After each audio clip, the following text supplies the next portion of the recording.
Hello dear, MCQ book को solve कर रहे थे। सर्वे सब्जेक्ट में अपने चैप्टर चल रहा था थियोडोलाइट और लेवलिंग। 36 तक क्वेश्चन हो चुके थे।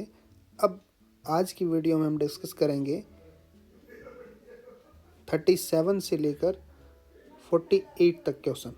37 to 48 स्टार्ट करते हैं। 37 क्या कह रहा है क्वेश्चन?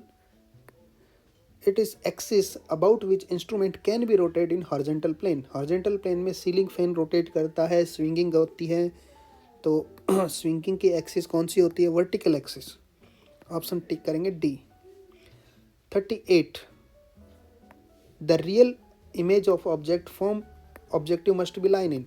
ये ऑब्जेक्ट की इमेज है वो टेलीस्कोप के रेटिना पर बननी चाहिए। टेलीस्कोप का रेटिना होता है आपका क्रॉस एयर, और ये क्वेश्चन पहले भी आ चुका है, तो हम लिखेंगे plane of cross air.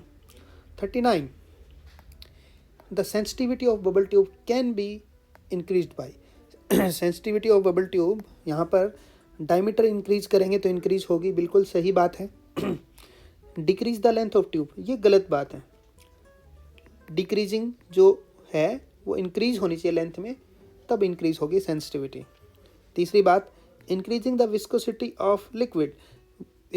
Increasing नहीं, विस्कोसिटी कम होगी तभी लिक्विड इजी तरीके से मूव कर पाएगा, सेंसिटिविटी को इंक्रीज कर पाएगा, ये गलत हो गया। Decreasing the radius of curvature of tube. Tube की रेडियस आपके इंक्रीज होनी चाहिए, ज़्यादा होनी चाहिए, तभी सेंसिटिविटी ज़्यादा मिलेगी, ये भी गलत हुआ। तो ऑप्शन नंबर कौन सा आप टिक करेंगे? A. Question number 40। Question number 40 कह रहा है the distance between the point measure along the slope is 428, the difference in level 62 metre, horizontal distance between them. क्या पूछा है यहाँ पर? ये अपने पास बना देते हैं। हॉरिजेंटल डिस्टेंस आपको पूछी है, बता देंगे हॉरिजेंटल डिस्टेंस। यहाँ पर 428 दे रखा है और ये आपके 62 दे रखा है। तो 428 से हम माइनस कर देंगे D square upon 2l। D square upon 2l ये माइनस कर दिया आपने और आंसर आ जाएगा 428 से कम। ये अप्रॉक्स दिख रहा है, बाकी आप कैलकुलेशन कर लेना क्या आता है। Next, the condition which arise when the image form by the objective not in the plane of cross wire, मतलब पैरेलैक्स एरर है जी, पैरेलैक्स एरर। 41 का रेफरेंस देते हैं आपको, पैरेलैक्स एरर। मैं बीसी पुनमिया जी को सबसे ज़्यादा प्रीफर करूँगा क्योंकि मोस्टली क्वेश्चन उन्हीं की लाइन टू लाइन आते हैं। तो यहाँ पे ये लिख भी रखा है, आपको कह रखा है अगर आपके प्लेन क्रॉस एयर के प्लेन में नहीं है तो पैरेलैक्स एरर होगी, ठीक है ना, एरर कॉल्ड पैरेलैक्स एरर। इसलिए ऑप्शन रहा आपके डी। क्वेश्चन नंबर 42 पे, the capacity of A telescope producing A sharp image.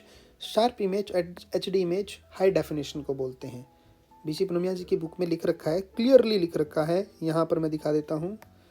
Definition, capability producing the sharp image, ठीक है ना, डेफिनेशन की डेफिनेशन है। Next, 43 number question, the process of moving in और out the eyepiece until the cross early clear visible. तो यहाँ पर आई piece से आई पीस का फोकस होता है, ऑप्शन डी रहा। यहाँ पे भी आपके 43 नंबर यहीं पर आपके मिल जाएगा, पैरेलैक्स एरर है ना, यहीं पर आपको आंसर मिल जाएगा। ये आपके फोकसिंग वाला लिख रखा है, आई पीस का फोकसिंग यहाँ पे 43 मैंने लिख रखा है। 43, 41 आप पढ़ लेते हैं। यहाँ पर आई पीस का फोकस करेंगे तो आपके क्या हो जाएगा, क्रॉस एयर है वो क्लियर विजिबल होने लगेगा। ओके, ठीक है। Next, 44 the method of surveying use determine the relative height on the surface of earth. Height measure करनी है, मतलब लेवलिंग में रिलेटिव हाइट मेजर करते हैं ना, ऑप्शन ए। डिफरेंशियल लेवलिंग को कंपाउंड लेवलिंग भी बोलते हैं, ऑप्शन सी रहेगा। 46 नंबर क्वेश्चन कह रहा है कि बेंचमार्क आपका 560.5 है। हाइट ऑफ इंस्ट्रूमेंट, मतलब लाइन ऑफ साइट पर इतना एलिवेशन है, बैक साइट क्या होगी? बड़ा आसान सा क्वेश्चन पूछा है यहाँ पर। ये आपके पास लाइन ऑफ साइट है और लाइन ऑफ साइट का एलिवेशन आपको दे रखा है कितना? लाइन ऑफ साइट का एलिवेशन दे रखा है आपके 561.365 और आपको यहाँ पर बेंचमार्क दे रखा है 560.50। आपको बताना है ये स्टाफ रीडिंग एच क्या होगी। आपको यहाँ पर सीधा सा पता है बेंचमार्क का RL प्लस एच, आपका यहाँ पर HI होगा। HI यहाँ पर 561.365। एच को आप कैलकुलेट कर लेना, इन दोनों का अंतर हो जाएगा। ठीक है। 47 number question. What is the use of compass in modern theodolite. Compass का यूज बियरिंग मेजर करना, ट्रफ कंपास यूज करते हैं जिसका दूसरा नाम टेबुलर कंपास भी होता है। 48 the line of sight generate a vertical plane. Line of sight vertical plane कब जनरेट करेगा, जब ट्रांजिटिंग करेगा, हॉरिजॉन्टल एक्सिस के अबाउट घूमेगा। Vertical axis parallel to the horizontal axis, गलत है ये स्टेटमेंट। दूसरा vertical axis perpendicular to the line of collimation, ये सही स्टेटमेंट है हाँ, लेकिन हम इसको होल्ड करते हैं। Horizontal axis parallel to the vertical axis, ये दोबारा गलत हो गया। हॉरिजॉन्टल वर्टिकल तो परपेंडिकुलर होते हैं, ये गलत हो गया parallel. Horizontal axis perpendicular to the vertical axis, ये बिल्कुल सही है।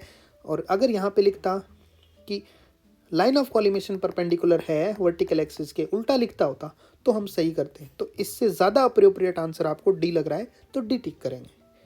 नेक्स्ट, ये आपके पास 48 नंबर क्वेश्चन तक हो गए। नेक्स्ट क्वेश्चंस का सॉल्यूशन हम नेक्स्ट वीडियो में देखने वाले हैं। All the best.